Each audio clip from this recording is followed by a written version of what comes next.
A paz do Senhor, meu irmão! Olá, você, meu amigo, que acompanha o pastor Davi Fonseca em todas as plataformas de podcast. Logo mais, você irá ouvir uma pregação da parte de Deus para a sua vida. Mas antes, não posso perder a oportunidade de pedir para você, que ainda não segue as redes sociais do pastor Davi Fonseca, que siga agora o Instagram e Facebook e se inscreva no canal do pastor Davi. Agora fique com a pregação da parte de Deus para a sua vida. Deus abençoe você e sua família. Eu quero, amados, convidá-los a abrir suas Bíblias na epístola do apóstolo Tiago. Tiago, capítulo de número 4. Eu quero ler com os irmãos 2 versículos, mas, na verdade, faremos uso de quase todo o capítulo 4, portanto, quando você encontrar o capítulo 4, deixe sua Bíblia aberta nele, pois nós vamos consultar a palavra de Deus durante toda a ministração da palavra de Deus. Epístola do apóstolo Tiago fica logo após Hebreus, já chegando no final aí do Novo Testamento. Encontre Tiago capítulo 4. Enquanto você encontra, eu quero lembrar aos irmãos que também na sexta-feira, já avisei do sábado, sexta-feira, nós temos o culto do propósito. Venha firmar um propósito com Deus durante as sextas-feiras aqui. Sábado, nosso culto setorial, conselho de oração. Domingo pela manhã, a escola bíblica dominical. Estamos estudando, irmãos, sobre o trabalho de missão e evangelismo, o que é muito importante nos dias de hoje. Convido os irmãos para estar conosco. Os novos candidatos ao batismo, estamos realizando aqui o discipulado, também no domingo pela manhã. E à noite estaremos reunidos em um nome do Senhor para mais um culto com toda a família, às 18 horas. Quem achou o capítulo 4, diga amém. Voltemos-nos aos versículos 7 e o versículo de número 8. Versículo 7 e versículo 8, assim está escrito: sujeitai-vos, pois, a Deus, resisti ao diabo, e ele fugirá de vós. Chegai-vos a Deus, e ele se chegará a vós. Limpai as mãos, pecadores, e vós de duplo ânimo, purificai o coração. Se você concorda com essa leitura, diga amém. Muito bem. Irmãos, o apóstolo Tiago, autor desta epístola, meio-irmão de Jesus, se assim podemos defini-lo, não é? Ele teve uma participação muito importante durante o período da igreja primeira. Tiago chegou a ser um dos líderes da igreja em Jerusalém, tendo grande êxito durante a presidência que ele assumiu da igreja, ou pastoreio. O Senhor o prosperou de uma forma especial. Tiago, ele foi um pastor extremamente zeloso com a igreja, cuidadoso, aquele pastor que cuidava de cada ovelha em particular, principalmente para trazer a elas as orientações doutrinárias. Tiago ficou conhecido como um pastor que primou, irmãos, pelos valores, pelos princípios doutrinários da igreja. Ele se destaca pela autoridade, como ele doutrinava a igreja, como ele orientava, como ele ensinava a igreja.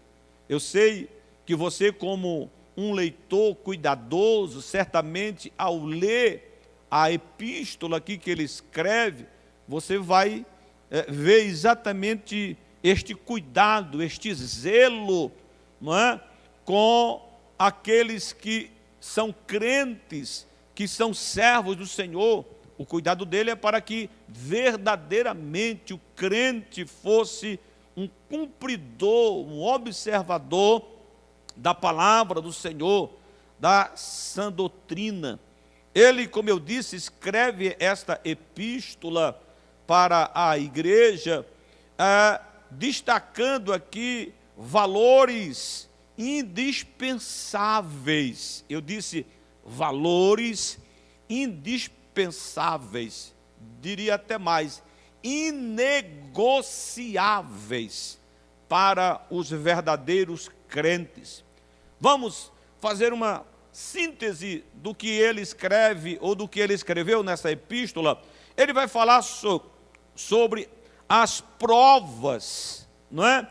Que vêm para aumentar a nossa fé. Então, quando você lê, quando ele fala acerca disso, ele nos ensina que a fé, a prova, não vem para matar o crente. Não. Na verdade, o crente, ele é provado, irmãos, diariamente. Não foi isso que Jesus disse? Que nós no mundo seríamos provados? Todos os dias nós enfrentamos provas. Tem umas que vêm como se fosse uma verdadeira avalanche. E às vezes, irmãos, tem prova que a gente pensa que vai sucumbir diante delas. Mas ele nos ensina acerca disso, dizendo que a prova, na verdade, promove a nossa fé. E é verdade. Você já viu um crente quando está na prova? O que acontece com ele? Quando ele está sendo provado, ele canta mais, ele jejuma, ele consagra, ele lê mais Bíblia, não é? Ele ora muito mais, muito mais. Quando o crente está na prova, aí é que ele se dedica em buscar ao Senhor nosso Deus. Isso, irmãos, aumenta a fé do crente. É por isso que o Senhor chega e dá a vitória a este crente diante desta prova, e quando ele rompe, quando ele passa pela prova, ele sai com a sua fé acrescida ou aumentada. Ele fala também acerca da sabedoria, que é indispensável. Irmãos, quem tem falta de sabedoria, peça a Deus. Nós já ministramos acerca disso, a importância da sabedoria. Tem muita gente inteligente, mas muito inteligente mesmo, que a gente sabedoria se perde em questões pequenas por falta de sabedoria. Então, quer sabedoria? Pede ao Senhor nosso Deus. O Senhor dá sabedoria, não é? Eu gosto, às vezes, quando eu vejo alguém, irmãos, que eu percebo que está agindo com sabedoria, eu digo, aí é um sabido, viu? Aí é uma sabida. Eu gosto, irmão, de pessoas que têm sabedoria. Então, peça sabedoria, ela é indispensável a todo crente. Ele fala também sobre a atenção mental, com relação aos ataques de Satanás, para, irmãos, levar o crente à concupiscência. O que é a concupiscência, pastor? É uma isca do diabo. É uma armadilha do diabo na mente. Na mente. Sabe, irmão, quando passa aquela mulher diante de você, que você fita os olhos e fica orando assim, opa! A isca do diabo na mente. Cuidado. Cuidado com a concupiscência. Ele diz, a concupiscência sendo gerada, não é? Ou concebida, ela gera o quê? O pecado. E o pecado gera a morte. Quem é a avó da morte? Deixa para lá. Então, cuidado com essa isca. Cuidado. Cuide da sua mente. Sabe aquele ditado que a gente diz que mente vazia é a oficina de quem, irmão? Então, enche a sua mente com as coisas de Deus. Enche. Para de ficar pensando em coisas que não faz bem para você, que não faz bem para o seu relacionamento com Deus, não é? O diabo sabe disso, irmãos. É por isso que ele fica jogando essa isca. É por isso que ele fica colocando essa armadilha diante de muitos crentes. E ele muitas vezes consegue, porque as pessoas começam a conceber o pecado aqui, e aí começam a praticar. Aí quando pratica, aí a coisa complica, porque aí você tem que tratar do pecado. Tem que tratar. Não é porque se não tratar, já viu a consequência, morte espiritual, e pode causar, inclusive, a sua morte física. E ele fala sobre isso, não é? Ele também fala sobre, irmãos, os crentes teóricos. Crentes teóricos são aqueles que conhece Bíblia, conhece a palavra do Senhor, mas não a pratica. Ele disse: não sejais amantes da palavra, mas praticantes, cumpridores da palavra, não é? Esses irmãos que não praticam a palavra, nós podemos classificá-los até como religiosos. E tem, irmãos, muitas igrejas cheias de religiosos, estão acostumados até às reuniões, aos cultos, não é? Mas não vivem isso aqui, sabem o que fazer, mas não fazem, não são cumpridores da palavra. E Tiago, como bom pastor, irmão, zeloso pela palavra, ele então instrui os irmãos: cuidado, não sejais amantes, mas cumpridores da palavra. Ele nos fala acerca disso, né? Ele também fala sobre o cuidado para não fazermos acepção de pessoas na igreja. Não fazer acepção de pessoas. E é muito importante, irmãos, a gente atentar para isso, porque infelizmente, esse é um problema social. É um problema social, não é? Nós temos a facilidade de nos relacionar mais com pessoas que nós simpatizamos. Até aí tudo bem, mas você não pode excluir outras só porque ela não está dentro das características daquelas que você julga, pessoas que você quer se aproximar, ou quer que elas estejam próximo a você. Na igreja não funciona assim. Sabe por quê? Porque o irmão que está escorado lá na escada, ele custou o mesmo preço que o Senhor pagou por mim. Se o Senhor não fez conosco acepção de pessoas, por que é que nós vamos fazer na igreja? Então na igreja não tem feio, não tem bonito, não é? Não tem rico, não tem pobre. Não. O que nós temos aqui é a eleita do Senhor Jesus Cristo, comprada com sangue precioso, a noiva do Cordeiro. Então é por isso que o Senhor nos recomenda a amar a todos, sem distinção, não é? Sabe por quê, irmãos? Porque essa pessoa que está do seu lado aí, olha para a pessoa que está do seu lado aí, me ajuda aí, olha aí, da direita, da esquerda, dá uma olhadinha, de frente e de trás. Eu gosto quando a gente diz assim: diga que bom que você veio. É até um hábito. Sabe, irmãos, que tem pessoas que me criticam por causa disso? Eu já ouvi críticas, mas sabe o que eu faço quando alguém critica? Porque quando o pastor erra num ato administrativo, numa escolha, numa decisão, tudo bem, não é? Pastor erra, irmãos. Pastor é gente, viu? Pastor é igual a você, é gente. Pastor erra. Agora tem coisas que faz bem, mas tem pessoas, irmãos, que são críticas quanto mais. Não importa se o pastor acerta, se o pastor erra. E não é só com o pastor que elas são críticas. Parece que faz parte da natureza dela. Escuta, eu queria que você, quando foi batizado, essa natureza velha tivesse ficado lá nas águas. Pelo amor de Deus. Porque, irmãos, olha que gesto, não é? É um gesto, no mínimo, de alguém que se sente bem na igreja. Porque a igreja é você, sou eu, somos nós. E o bonito da igreja é quando ela está reunida.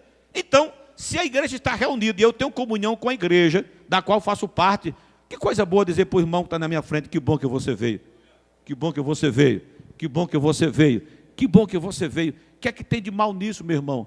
Aí eu entendi: são pessoas, irmãos, que não têm comunhão com as outras, por isso que não se submete a algo tão simples como isso, não é? E eu queria dizer outra coisa, esqueci. Não fazer acepção de pessoas.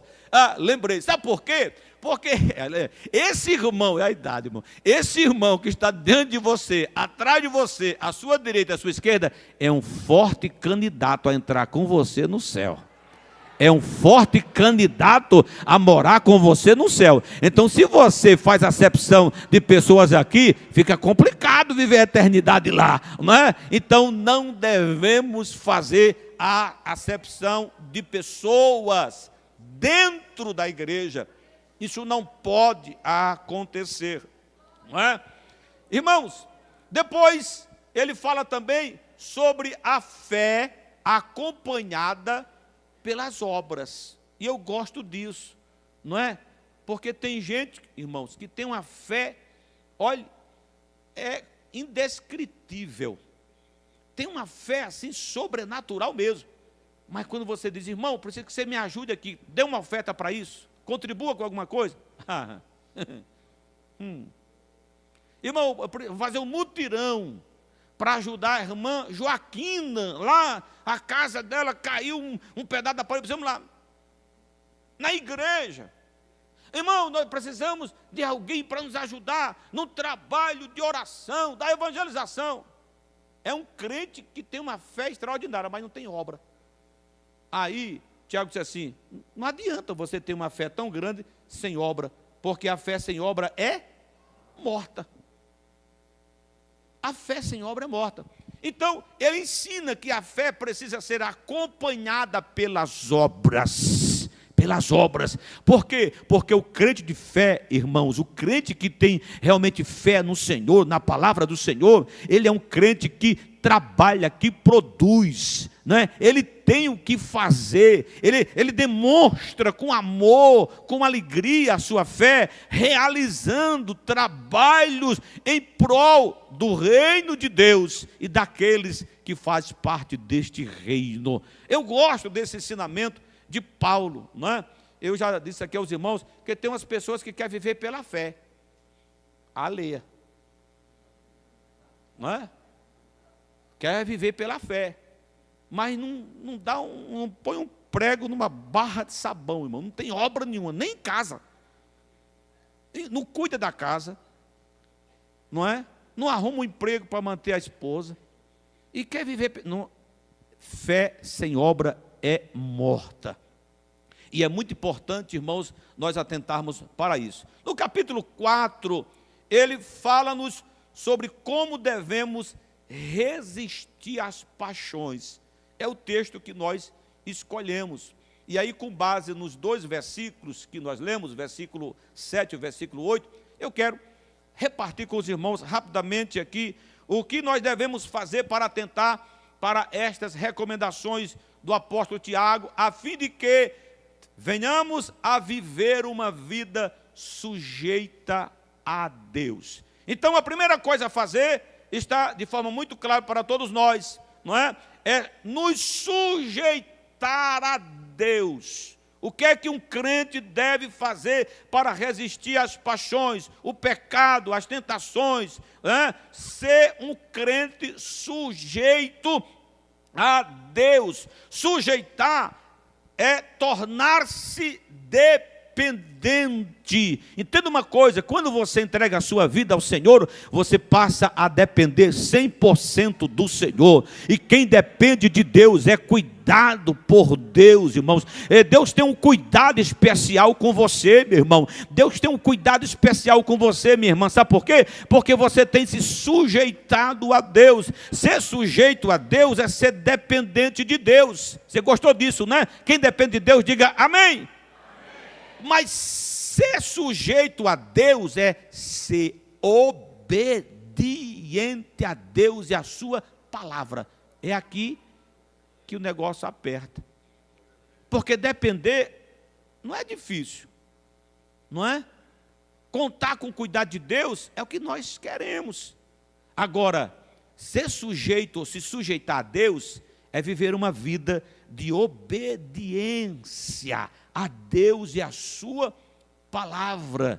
O crente sujeito a Deus, irmãos, ele não questiona a palavra de Deus, as regras que o Senhor estabeleceu para ele como regras dos seus servos ou para os seus servos. Então, você quer realmente vencer o mundo e o pecado? Seja obediente a Deus, obedece à palavra do Senhor, porque fazendo assim você está sendo sujeito a Deus. Mas sujeitar também quer dizer rendido por inteiro. Num português claro, crente por completo. Não é mais ou menos. Outra expressão, que eu digo mais para puxar assunto com alguns irmãos. Está crente hoje? De vez por outra alguém diz assim, mais ou menos, pastor. Eu digo, eita, se converte, rapaz. Fica mais ou menos não, tem que ser crente todo, por inteiro. Sujeito por inteiro, aleluia. Crente de manhã, mas ao meio-dia continua crente. Crente depois do meio-dia, de tarde, não é? Mas à noite continua crente. Crente quando vai dormir, até dormindo crente. 100% crente, crente por completo, crente por inteiro. Aquele que é sujeito a Deus, irmãos, ele é crente por inteiro. Ele não é, me permita a expressão, não é meia boca. Sabe, aquele mais ou menos. Não, ele é crente mesmo, ele é crente, aleluia. E sabe quem diz que você é? É aqueles que convivem com você, na sua casa, o seu esposo, a sua esposa, seus filhos, seus vizinhos, seus colegas de trabalho. Eles são um termômetro, não é? É eles quem dizem se verdadeiramente você, se nós somos crentes por inteiro. Sujeitar-se a Deus também é submeter-se por completo à sua vontade. Crente, irmãos, quando se rende, quando entrega-se ao Senhor, ele passa a viver 100% à vontade ou na vontade de Deus. Você está vivendo a vontade de Deus para a sua vida de forma plena? Ser sujeito a Deus é submeter-se por completo à vontade de Deus. Tiago nos ensina isso com base numa palavra do próprio Senhor Jesus Cristo, dita a todos aqueles que se convertem a Ele. E Lucas registrou esta fala de Jesus no capítulo 9, o versículo 23, quando Jesus disse assim, olha, se alguém quer vir após mim, e eu gosto dessa palavra do Senhor, por quê? Porque o Senhor não obriga a mim e a você a segui-lo. O Senhor não nos obriga a sermos servos. Não, você não é obrigado a ser crente, minha irmã. Você não é obrigado a ser crente, meu irmão. Mas se você foi até Cristo, se você aceitou a Cristo, você não pode ser mais ou menos crente. Tem que ser crente de verdade. Tem que ser crente por inteiro. Então Jesus diz assim, aquele que quiser vir após mim, faça o seguinte, negue-se a si mesmo. Deixa a sua vontade agora. Você vai viver a vontade daquele que você decidiu seguir. Negue-se a si mesmo. Tome a sua cruz, reclama dela não, deixa para trás não, tome a sua cruz a cada dia e segue-me, vida de crente é vida de negação, nós temos que negar o pecado, negar a tentação, negar a concupiscência, negar o mundo, com seus prazeres, com seus costumes, renegar tudo isso, sabe por quê? Porque quem está em Cristo, nova criatura eis que tudo se fez novo. Agora você vive como Cristo quer que você viva. Você faz o que Ele manda você fazer através da palavra. Se você está sujeito a Ele, você precisa então negar tudo isto para continuar seguindo as pisadas do nosso bom Cristo. Aleluia. É assim. Ser crente é isso, irmãos. Tem gente alargando demais o caminho para o céu. Tem gente que alargou demais a porta.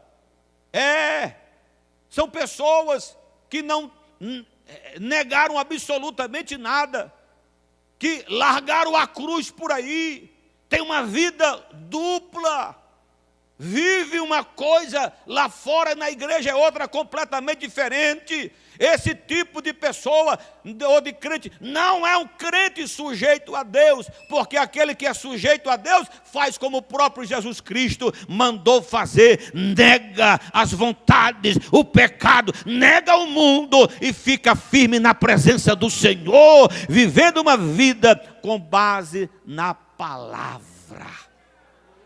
Bendito seja o nome do Senhor. Você se lembra de Saulo de Tarso?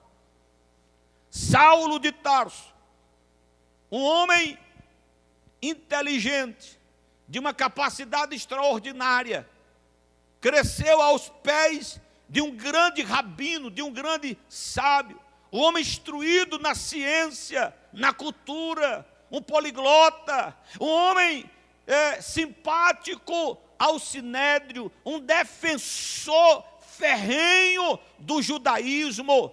Quando a igreja primitiva inicia o trabalho da evangelização, não é? E vai se expandindo, ele se levanta como um perseguidor da igreja. Olha aqui para mim o que eu vou te dizer. Para a igreja primitiva dos dias de Saulo, Saulo não era simplesmente um defensor do judaísmo, era um terrorista para os crentes. Paulo tinha horror aos crentes, repulsa.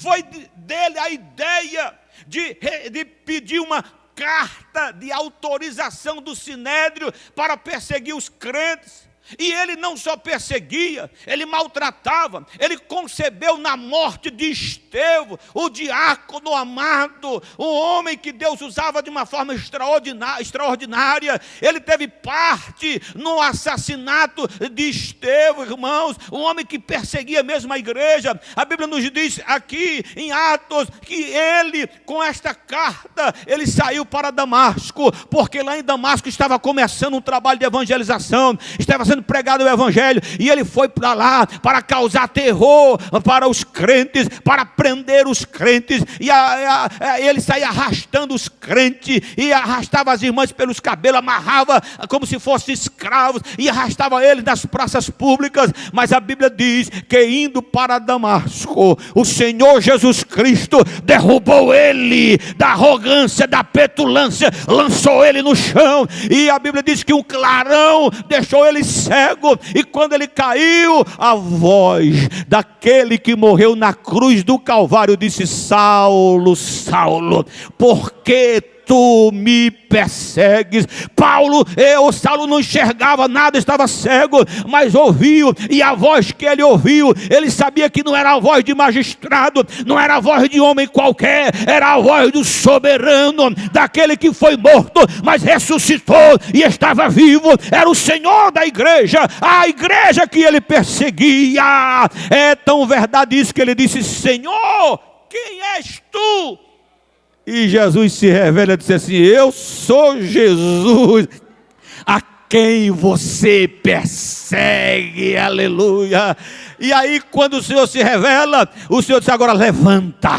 Levanta, sabe por quê? Porque para mim você é vaso escolhido, aleluia. Levanta-te, entra na cidade, vai até a rua direita, fica lá numa casa de uma pessoa lá, porque eu vou mandar um pastor, um pregador da palavra falar com você, e você precisa confessar o meu nome como Salvador. E a Bíblia diz que Deus fala com Ananias: vai lá na casa de Judas e vai lá, porque lá tem um homem esperando você. Quem é, Senhor? É Saulo. Mas Senhor, tu não conheces Saulo, um perseguidor, um terrorista da igreja. Jesus disse: Ananias, vamos parar essa conversa por aqui. Sabe por quê? Porque eu já tive um encontro com ele lá no caminho de Damasco. Deixa eu dar uma notícia boa para você. Sabe, esse terrorista está de joelhos, está prostrado, está orando, está falando comigo, está quebrantado. Eu quebrantei Saulo por inteiro. Vai lá, meu filho, e faça o trabalho para o qual você foi designado. E quando Ananias chegou lá, olha a palavra de Deus na boca dele, disse assim para Saulo: tu és para mim vaso escolhido, e não adianta resistir não, não adianta recalcitrar contra os aguilhões não. Saulo, você não tem mais escape não, agora você é vaso, você é vaso. E ele conclui dizendo assim: olha, você vai ver o quanto você vai sofrer por amor à obra. E você sabe, irmãos, ele abraça, se converte de verdade, de perseguidor se tornou o mais perseguido da igreja.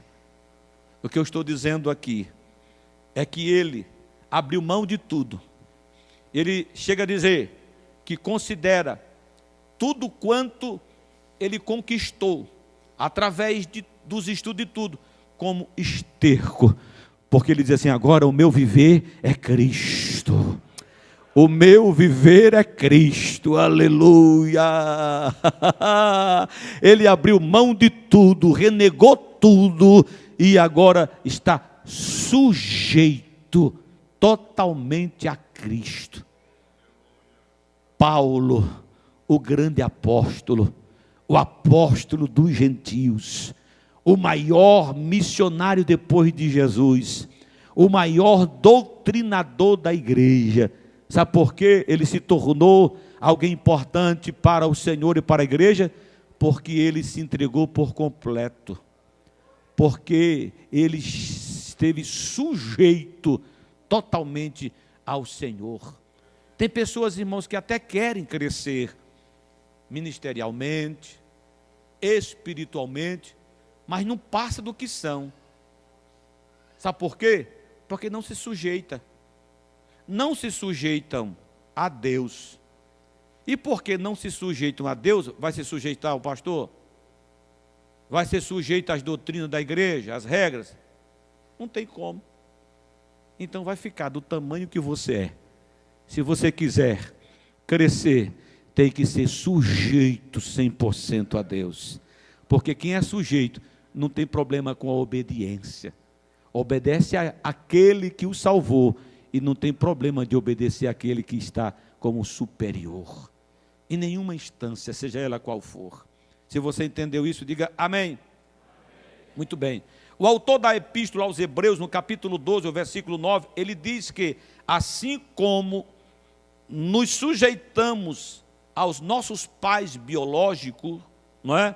Sejamos muito mais ao nosso Pai celestial. Seja sujeito ao Senhor. O bom filho é aquele que nada questiona, mas se sujeita a tudo quanto o Pai lhe impõe, seja o que for. Então a primeira coisa a fazer para ser um crente vencedor, vencer as paixões, o mundo e o pecado, seja sujeito a Deus. Segundo, resistir ao diabo, e ele fugirá de vós. Irmãos, Tiago não está dizendo que o diabo vai desistir de nós. Ele não desiste. Se tem alguém, irmãos, que não desiste nunca, é o diabo. Porque a função dele é tentar, é levar a mim e a você ao pecado, ao engano. Mas quando nós resistimos, não é? O que acontece? Ele foge. Sabe por quê? Porque ele sabe que você está pingando azeite, está cheio de Deus. Crente obediente é assim, irmãos, é cheio da graça, é cheio da glória, é cheio da unção, é cheio do poder. Quando ele vai numa calçada que vem um demoniado, ele tem que sair de lado, não encara não. Sabe por quê? Porque está cheio de Deus, cheio do Espírito Santo. É assim. Então devemos resistir o diabo. Todos nós sabemos que o diabo, ele é o tentador, não é? Que leva as pessoas a pecar contra Deus. E ele faz isso, irmãos, até com excelência, se assim podemos dizer. E ele não desiste. Tiago diz que devemos então resistir ao diabo. Esse resistir o diabo aqui quer dizer ficar firme na posição de santo. Quando você não cede o céu ganha, você ganha, o diabo perde, o inferno perde. Então resistir é se manter na posição, é se manter firme, é se manter santo. Está entendendo, minha irmã? Está entendendo, meu irmão? Resista, resista os dados inflamados do maligno, resista o pecado, resista o engano, resista a malícia, a prostituição, a corrupção, a desonestidade, resista. Sabe por quê? Porque se você resistir, Deus vai investir mais em você, Deus vai investir mais em você, e o diabo vai fugir de você, porque está vendo que você está firme. Aleluia. Resistir aqui é conservar-se puro. Ora, irmãos, a Bíblia nos ensina que devemos tirar o nosso pé da aparência do mal. O que é isso, pastor? É algo que parece com o engano, com o pecado. Se aquilo parece, fuja, não vá a este lugar, saia deste ambiente, porque você pode ceder à tentação. E quando ela vem e você está firme e conserva-se, você larga disso, você deixa isso para lá e permanece na sua posição. Conserva-te a ti mesmo, santo, santa e irrepreensível diante de Deus e diante das pessoas. Mas este resistir também é não ceder às tentações. Você lembra daquele hino? É extraordinário, 75 da nossa harpa. Como é que a gente canta? Tentado não ceda, ceder é pecar. Faz o quê? Melhor e mais nobre será triunfar. Precisa isso aqui, ó. Coragem, o crente, domina teu mal. Sabe por quê? Deus pode livrar-te da queda fatal. Em Jesus tens a palma da vitória, minha alma, e também doce calma pelo sangue da cruz. Oh. Evita o pecado, procura agradar a Deus, a quem deve, ó, no corpo exaltar. Não manche teus lábios com impura voz, defende tua alma do vício atroz. Quero ouvir. Aleluia!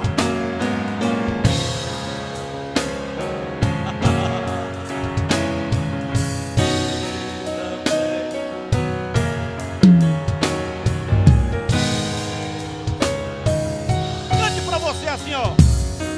Sê manso e benigno, qual morto até na rocha eterna, firma tua fé, verás é teu dito, de Deus é teu ser, espera a coroa. Oh. Aleluia. Tu pode vencer. Tens a palma da vitória, minha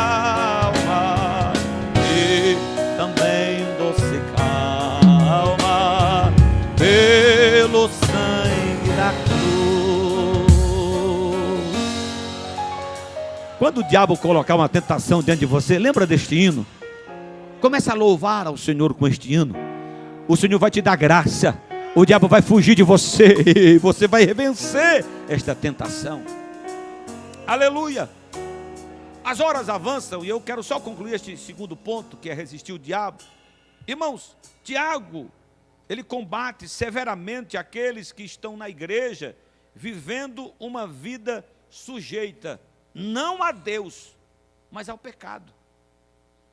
E o crente que está em pecado, ele está em domínio do diabo. Se você estiver com a sua Bíblia ainda, no texto que nós escolhemos como base, no capítulo 4, olha aí, a partir do versículo 1, ele diz: de onde vêm as guerras, os conflitos, os embates, as pelejas entre vós? E ele responde: porventura não vem disso, a saber, dos vossos deleites, não é? Isto é, dos vossos desejos pecaminosos. É isso que ele está dizendo. Você está deixando isso crescer em seu coração e não percebe que as suas atitudes em detrimento a isso está causando conflito no seu relacionamento dentro da sua própria casa, com aqueles com quem você convive, com os membros. Aí ele diz no versículo 2: cobiçais e nada tendes. Irmãos, Tiago não era o pastor que alisava, ele ensinava a Bíblia. Ele diz: cobiçais e nada tendes. Ele diz mais: sois invejosos e cobiçosos e não podeis alcançar. Combateis e guerreais e nada tendes, porque não pedes. Além de práticas terríveis como a cobiça e a inveja, ele vai falar do problema que eles tinham em falar com Deus acerca de suas próprias necessidades. E ele diz no versículo 3: pedis e não recebeis, porque pedis mal para gastar em vossos deleites. Ele está dizendo: vocês querem que Deus prospere vocês nessas coisas? Como é que Deus vai prosperar a sua vida estando você vivendo uma vida de pecado, uma vida de engano? É isso que ele está dizendo. Você acha que Deus vai atentar para o pedido, para as orações de vocês, levando uma vida desregrada, fora das doutrinas? E ele continua, e ele vai apertar, irmãos. Olha o que ele diz: adúlteros e adúlteras. Difícil, não é? Já pensou, irmãos, eu usar esse termo aqui? Estou só lendo, viu? Adúlteros e adúlteras, não sabeis vós que a amizade do mundo a amizade do mundo é inimizade contra Deus? Ele está dizendo: como é que você quer viver na igreja uma vida de santidade se lá fora você está apodrecido pelo pecado? Não tem como. Se você quer viver do jeito que o mundo vive, você se torna inimigo de Deus. Paulo diz, irmãos, que aqueles que agem assim estão pisando o sangue do Senhor, profanando o sangue do Senhor que foi derramado para a purificação dos pecados. Por quê? Porque é o pecador consciente. Ele sabe o que está fazendo. Esse é o pior tipo de crente, irmãos. É o crente que está em pecado, sabe que está em pecado, mas vive como se não estivesse. Leva uma vida na igreja como se tivesse tudo bem. E Deus é tão misericordioso, porque se ele fosse agir como agiu com aquele povo que ele mandou entrar na terra prometida lá, e não pegar nada de Jericó, e Acã foi lá e pegou, ainda trouxe para dentro de casa, enterrou debaixo da casa, comprometeu ele e a sua família, e morreram por causa do pecado. O pecado de Acã está matando muito crente. porque ele peca, leva o pecado para dentro de casa e ainda quer ser abençoado na igreja. Escute, Deus vai tornar público esse negócio. Eu vou profetizar aqui, com a autoridade de Deus. Ou você se conserta, ou você coloca em ordem a sua vida de crente, ou Deus vai revelar quem você é. Aí a coisa vai ficar feia para você. Então, faça depressa antes que isso se torne público, porque não há nada escondido que Deus não veja. Você pode estar ocultando do pastor, da sua esposa, do seu esposo, das pessoas com quem você convive, mas de Deus você não esconde. Não esconde. Irmãos, ele conclui: portanto, qualquer que quiser ser amigo do mundo, constitui-se inimigo de Deus. A recomendação aqui de Tiago, irmãos, é viver uma vida limpa diante do Senhor. E ele aconselha, ele diz: lave as mãos, pecadores. Não é isso no texto que nós lemos aqui? O versículo 8, nós vamos terminar só com a leitura, não vai dar para me comentar, mas eu queria que vocês pensassem nisso aqui. Olha o que ele diz aqui, ó. Chegai-vos a Deus, e ele se chegará a vós. Era o terceiro ponto que não vai dar para falar. Mas ele diz aqui, a partir da parte A, B do versículo 8: limpai as mãos, pecadores, e vós de vida dupla, ou de duplo ânimo, purificai o coração. Limpa o coração. Ele diz no versículo 9: senti as vossas misérias, e lamentai e chorai. Ele está dizendo: se arrependem enquanto é tempo. E não é arrependimento mentiroso não, viu? De fachada não de mentira não. Seja verdadeiro, seja sincero, seja sincera com Deus. Confessa o pecado e deixa, porque quem confessa e deixa alcança misericórdia. Porque aquele que está vivendo assim está sujeito não a Deus, mas ao diabo. Não está resistindo. E porque não está resistindo, a vida está amarrada, completamente amarrada. E vai continuar amarrado, viu? Enquanto você não resolver esse negócio, vai continuar amarrado. Então ele diz: senti as vossas misérias, lamentai e chorai, converta o vosso coração em pranto, o vosso gozo em tristeza, humilhai-vos perante o Senhor. Não é perante o pastor, não é perante nós, a igreja. O Senhor não faz vergonha para ninguém. Não faz vergonha, Deus não faz vergonha para ninguém. É por isso que aqui nós não colocamos pecado de ninguém para ser visto. Não precisa disso. O que Deus quer é um coração verdadeiro, quebrantado, arrependido, sincero na presença dEle, porque aqueles que assim fazem alcançam a graça, a misericórdia, a benevolência do Senhor que morreu na cruz e não faz acepção de pessoas. Humilhai-vos perante o Senhor e Ele vos exaltará. Eu concluo com o versículo 11, ele disse: irmãos, e eu gosto dele, porque se fosse outro, diz assim: irmão não, fica para lá. Ele traz para perto, é o pastor que ama. Ele diz: irmãos, não faleis mal uns dos outros, porque tem gente, irmãos, que não adultera, que não deixa de pagar suas contas, está tudo em dia. Tem gente que, com seus deveres, ou a maioria dos seus deveres, nota assim, ó, joinha, curtida para você. Mas tem uma língua que não cabe mão dentro da boca. Fala até da sombra que lhe acompanha. Não é? Fala demais da conta. Irmãos, não faleis mal uns dos outros.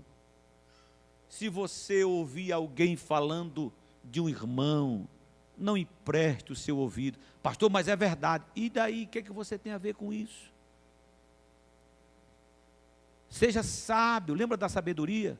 Quando alguém vier falar do irmão, do irmão, vem aqui, meu filho. Você já entendeu por que Deus quis que você soubesse disso?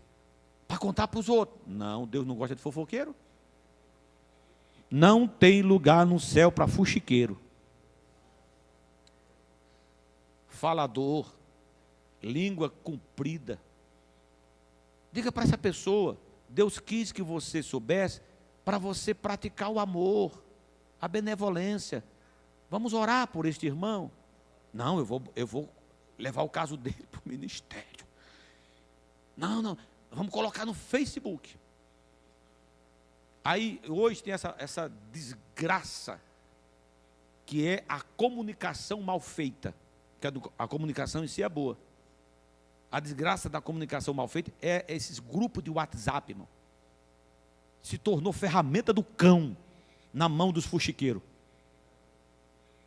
Pega e, olha, escreve, fica jogando áudio e mensagem de um lado para outro. Irmão, esse negócio vira uma bola de neve tão grande, o que está dando de processo, e não dá mais para tirar, não. A coisa fede mesmo. Saiba usar, meu irmão. Quando chegar uma mensagem no seu WhatsApp, que eu acredito que seu WhatsApp é santo, não é possível que seu WhatsApp não seja santo. Está recebendo o que aí nesse WhatsApp? Será que esse WhatsApp está sendo uma agência do inferno na sua mão, ou uma agência do céu na sua mão? Quando chegar alguma coisa, alguma mensagem, seja de quem for, pelo amor de Deus, não seja participante desta desgraça. Não dê crédito a isso, não repasse, apague e repreenda quem te mandou. Repreenda quem te mandou. Não seja um contribuinte de Satanás nesse negócio. Ele diz: irmão, não faleis mal uns dos outros. Quem fala mal de um irmão e julga o seu irmão, fala mal da palavra, da lei. Aí ele conclui dizendo assim: se fala mal da lei, se tornou um juiz da própria lei. E se tu julgas a lei, já não és observador dela, mas é juiz. É juiz. E quem foi que Deus constituiu como juiz aqui? A mim não. O Senhor nos salvou para que sejamos sujeitos a Ele e venhamos viver uma vida resistindo ao diabo. Cuidado com as iscas de Satanás, cuidado com as armadilhas, viu? Cuidado para que não caia, porque se cair, grande será a queda. Levante-se em nome do Senhor Jesus Cristo. Se você recebe esta palavra como um alerta de Deus para o seu coração, diga amém. Escute, se o diabo não poupou nem Jesus, irmãos, na tentação, se ele não poupou nem Jesus, ele não poupará a mim e a você. Mas resista o diabo, e ele fugirá de vós. Aleluia.